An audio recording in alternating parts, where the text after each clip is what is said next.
Hello and welcome to the 2024 Home CDBG and CDBG Public Service Application Workshop. This presentation will include Greg Paskach, the Housing Manager, and myself, Alyssa Solachek, the Community Development Manager with the City of Omaha Planning Department.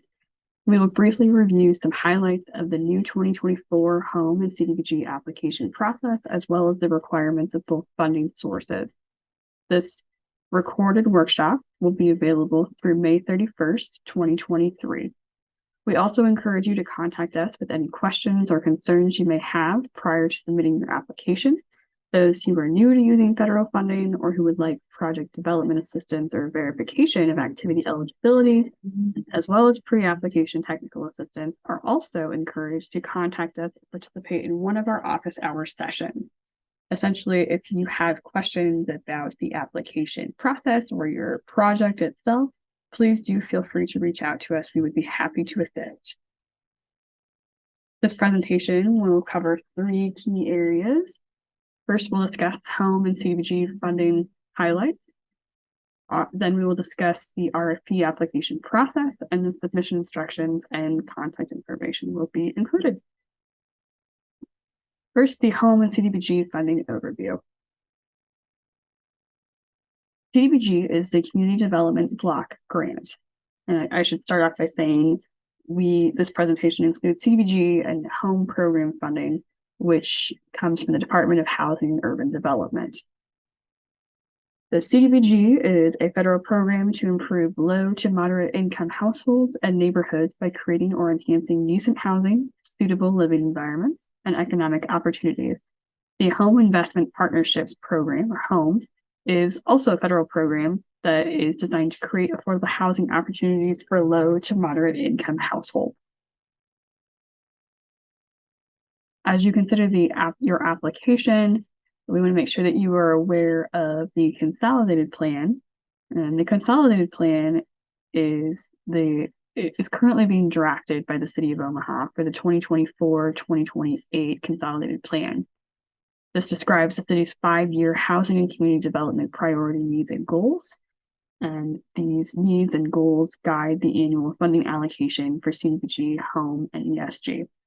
The city has identified 7 priority needs, includes neighborhood revitalization, affordable housing, homelessness, non-homeless supportive housing, economic development, fair housing, and community resilience.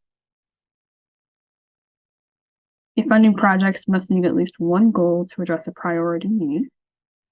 And we have prepared 13 goals, which include public infrastructure, new construction, single-family housing, new construction, multifamily housing, single-family housing rehabilitation, multifamily housing rehabilitation, housing placement, job training and preparation, commercial building improvement, slum and blight elimination, homeless services, financial and housing education, home buyer financing, and disaster recovery plan. The Housing Affordability Action Plan is another document that you should consider and review as you develop your application. The HAP outlines strategies so that all residents of Omaha have a choice of housing type and location regardless of income, provides overarching housing goals and strategies for the city. The HAP's goals include increasing the type of housing to meet current and future needs, preserve existing affordable units, ensure that all parts of the city have affordable housing, foster housing innovation to lower costs, and advance housing stability. Within those programs, we have identified the estimated funding amount available for the program. Both funding amounts are based on the annual allocation provided by HUD for the 2023 program years. So for the 2024 CDBG program, we anticipate that approximately $4.2 million will be available. And we anticipate the final allocation will be available as of November 2024. Similarly, with the home program funding, we anticipate that approximately $2.3 million will be available. And again, we estimate that the final total funding amount will be available as of November 2024. We would also like to discuss the process and the timeline from the time you submit your application to project completion. So currently we're in the application RFP process for both CDBG and home programs.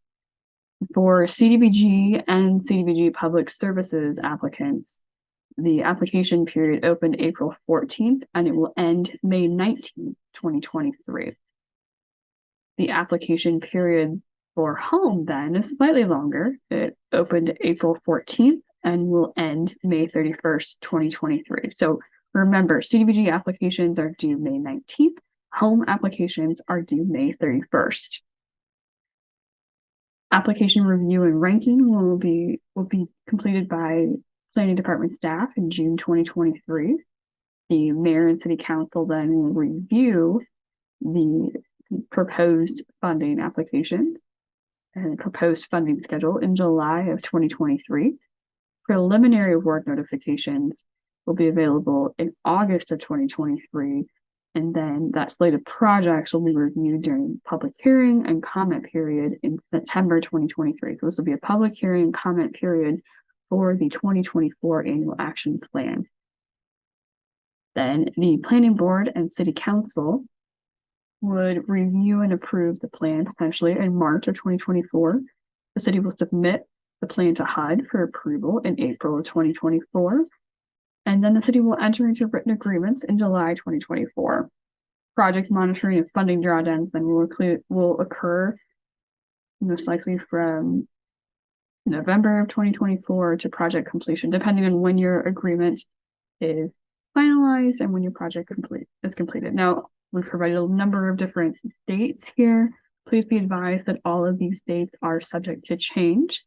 The dates provided here are based on the allocation announcement timeline that HUD followed for the 2023 application process. And so the 2024 annual action plan items may have a slightly different timeline.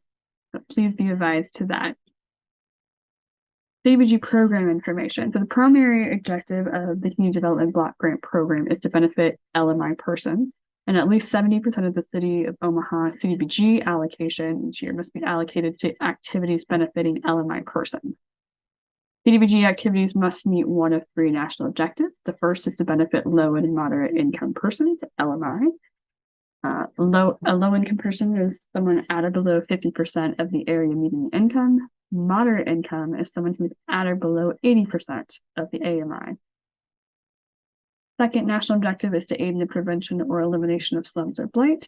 And the third national objective is urgent need, which is meets the community development needs having particular urgency because existing conditions pose a serious and immediate threat to the health or welfare of the community, and other financial resources are not available to meet such needs. So the third national objective, urgent need, is used really in the most extreme circumstances or in states of emergency. It is not a particularly common national objective to use. So please consider that as you prepare your application.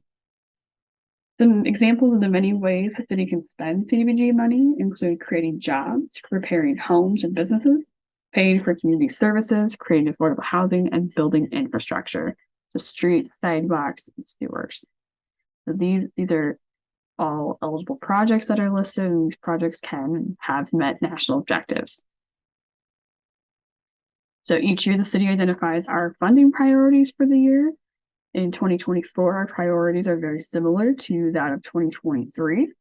We will prioritize economic development, first of all, and this includes commercial rehabilitation of publicly and privately owned non-residential structures, and it could include acquisition, construction, and rehabilitation. Economic development activities are also job creation and retention activities. Those could be job training if linked to job placement, job retention if jobs would be lost without the CDBG funding, and it must benefit LMI individuals. The micro enterprise program, these programs are designed to assist owners who are looking to develop, expand, or stabilize their business, and these businesses must have no more than 5 employees, including the owner. Removal of architectural barriers. those which restrict the mobility and accessibility of disabled persons. The second funding priority is housing development. It includes rehabilitation of rental, single, and multifamily residential structures and conversion of closed buildings to residential use. The public service activity then, the priority is job training for youth ages 16 to 21 and adults. Requirements include increasing the level of service the program itself must increase the level of service or be a brand new service that utilizes CDBG funds. The CDBG funds cannot substitute for agency funds. Only 15% of the total CDBG budget is available. So there, like I said, is a 15% cap on public service activities with our CDBG allocation. So we mentioned that $4.2 million was anticipated for 2024. And 15% of that $4.2 million is approximately $630,000 available for CDBG public service activities. The only exception to this percentage limitation is activities that are carried out by qualified community-based development organizations in certain target areas, such as neighborhood revitalization strategy areas. Eligible CDBG recipients must serve those recipients that serve the city of Omaha and Douglas County, nonprofit organizations with IRS 501c3 or 501c6 status, for-profit entities, and faith-based organizations for activities that serve non-religious purposes. CDBG funding information. So this matrix helps explain the activity, the match amount, the minimum request, the maximum request, and whether or not project delivery is included in your funding budget. So for economic development, for all of our projects, the minimum match is 10% in the CDBG program. For economic development activities, at least the first three, the minimum request is $100,000. The maximum request is $750,000. And job creation and retention is the only program that allows project delivery. Micro enterprise programs under the economic development activity category also have a 10% match requirement. The minimum maximum request is different, with a $60,000 minimum and a $65,000 maximum, and up to 100% of the budget can be for project delivery costs. For the housing development activity, rehabilitation and conversion, again, 10% match, and a $100,000 minimum request, a $750,000 maximum request. Project delivery is only applicable to conversion projects. For public service activities, job training allows for a 10% match minimum, and then the minimum and maximum request is $50,000 minimum and a $400,000 maximum funding request. 10% of job training activity costs can be project delivery.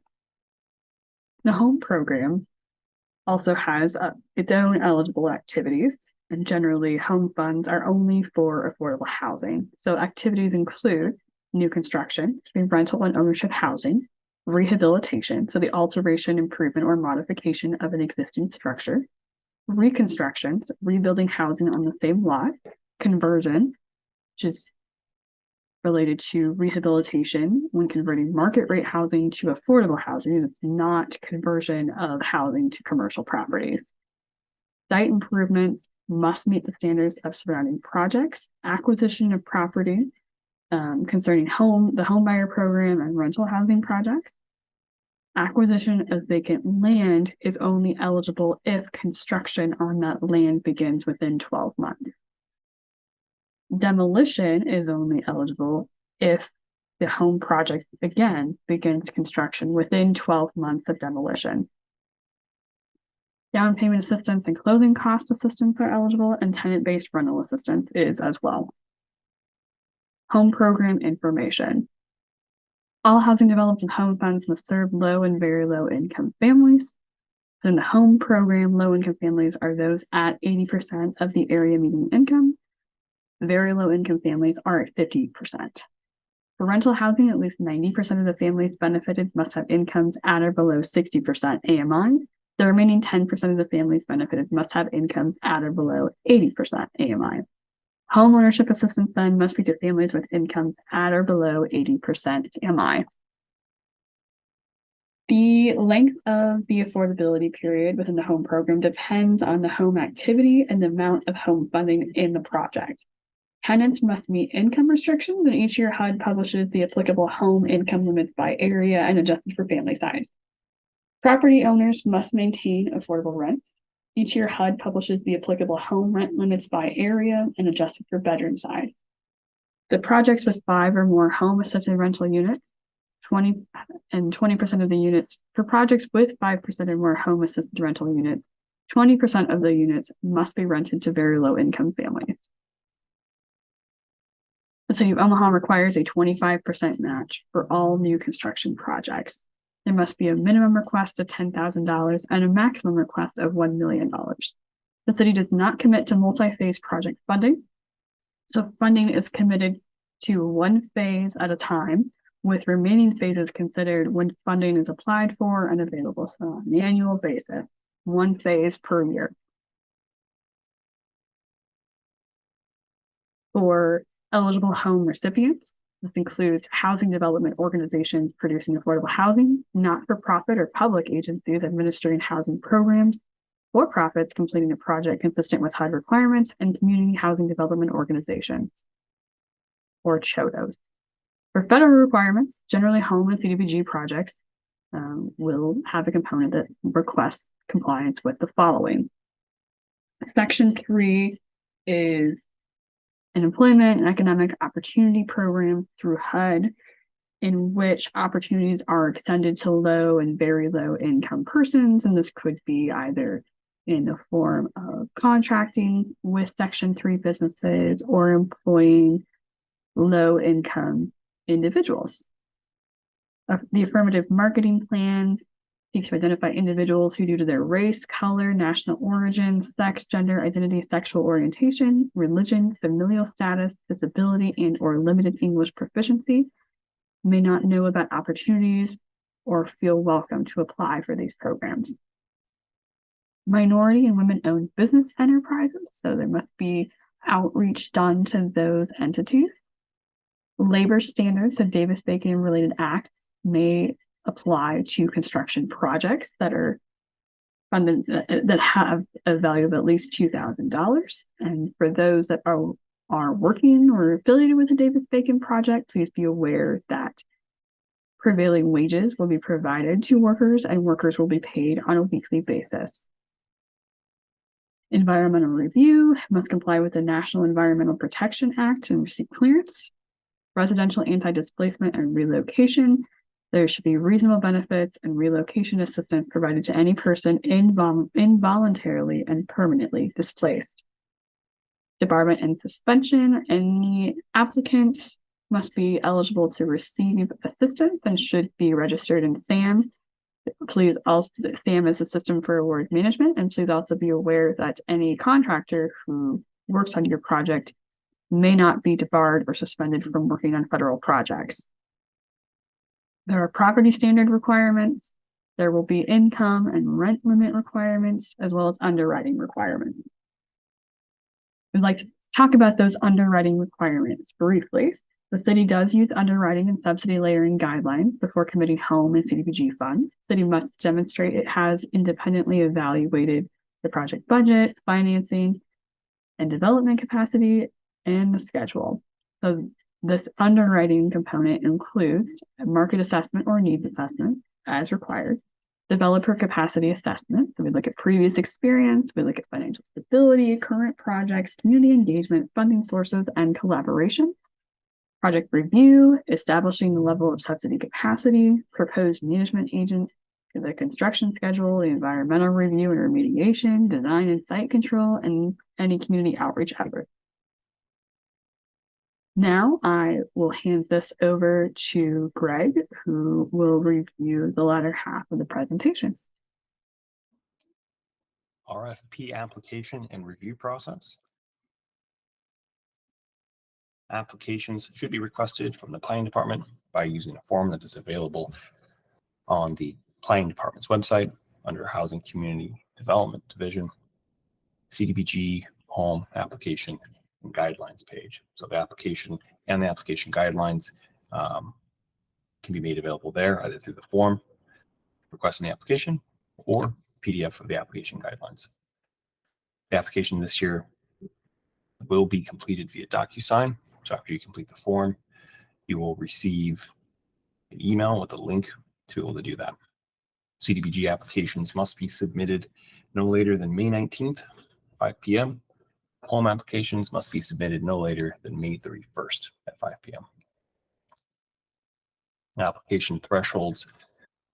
Applications must contain all required attachments or an explanation of why it may be missing or when it may be coming. Since it's being completed via DocuSign, you will be required to provide an attachment. So you need to ensure there's no blank attachments included. The appropriate information is there. You need to ensure that the project or program proposed is an eligible activity under CDBG or home program guidelines. For CDBG projects, you need to ensure that the project meets one of the national objectives. Also need to ensure that project would meet at least one of the priorities in the consolidated plan and the housing affordability action plan. You'll see this in the evaluation criteria. It's going to be consistent across CDBG and home. Ensure that the project provides at least minimum funding match requirement, and all applications may only be signed by the organization's executive director or authorized officer. So in the application, you will have the opportunity to attach documentation showing that you are authorized to act on behalf of the organization. So looking at CDBG evaluation criteria, you can see that the experience of the applicant, again, the alignment with the consolidated plan and HAP goals is called out. Obviously, the status and the underwriting of the budget and the financing for the project or program. And for CDBG purposes, if you get into the housing project, we're going to look, entitlements, the status of those entitlements, cost per unit in terms of the efficiency of what's being produced. So those will be taken into account as well here. For CDBG applications, priority points will be given for projects or programs located in neighborhood revitalization strategy areas. So as mentioned, CDBG Public Services is going to follow home evaluation criteria. Again, very consistent. Take a look.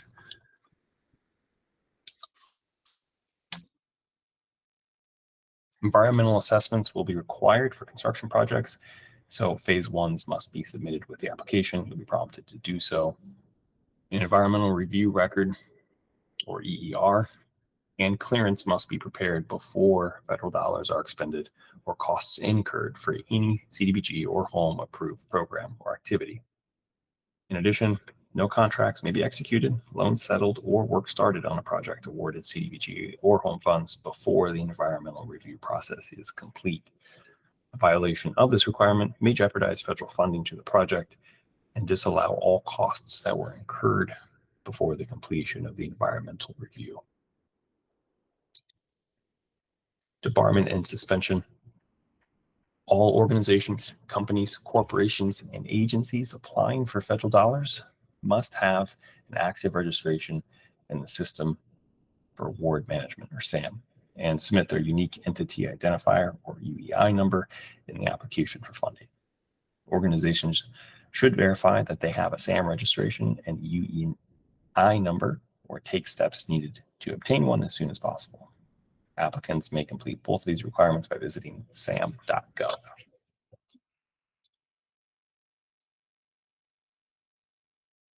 Award implementation. Home-funded projects must start construction within 12 months of an agreement. Construction project agreements are usually written for a 12 to 18-month term. And all funding, as detailed in the application, must be available when the agreement goes into effect. Home program limitations. Home projects will be subject to subsidy limits based off of unit size. Projects will be subject to maximum sales price in the case of home buyer programs. The project may be subject to rental limits throughout the affordability period. And the project will be subject to income limits throughout the affordability period. Rental project monitoring.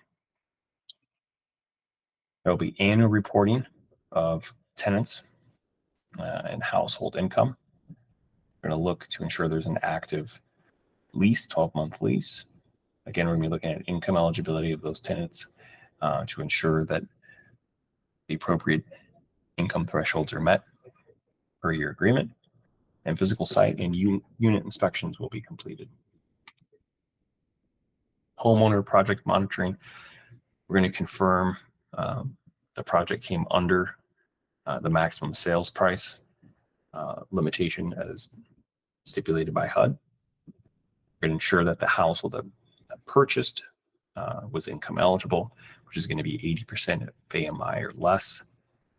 And we're going to ensure that there's an affordability period that's connected to that home. So it's going to be done through a lien on the property. Community Housing Development Organizations, or CHDOs. CHDOs are required to meet certain legal and organizational requirements and have the capacity and experience to carry out affordable housing projects. CHDO organizations must have nonprofit status. Cities will have 15% set aside of their annual home funding allocation. And CHDOs, must ensure keep their status that they have housing projects that are eligible for home set aside. Potential benefit of becoming a CHDO. I mentioned the project funding set aside. There's the potential, depending on how the city provides the incentive, that up to 5% of the annual allocation for CHDOs is available for operating expenses. So those organizations or organization, that up to 10% of the annual allocation be made available for pre-development loans, or that proceeds can be retained. So often that's referring to a home buyer scenario where under a home buyer project, whether it's new construction or acquisition rehab, the home is made available and sold to income eligible household, that the proceeds on that sale typically come back to the city and go back into our home funds. Under this scenario, CHDOs could actually retain those proceeds. So for applications, planning department staff will post open office hours to field questions. We can jump into specifics of your project, your application. And so there will be office hours available between 1 and 3 p.m. on April 24th, May 8th, and May 15th. Office hours will be held at the Omaha City Hall at 1819 Farnham Street, the 11th floor. No need to RSVP, but if you have specific questions that you're looking to address and are unable to make it at that time, or just want to reach out and discuss something, you're always free to reach out to Alyssa Solacek for CDBG applications and Greg Paskach for home.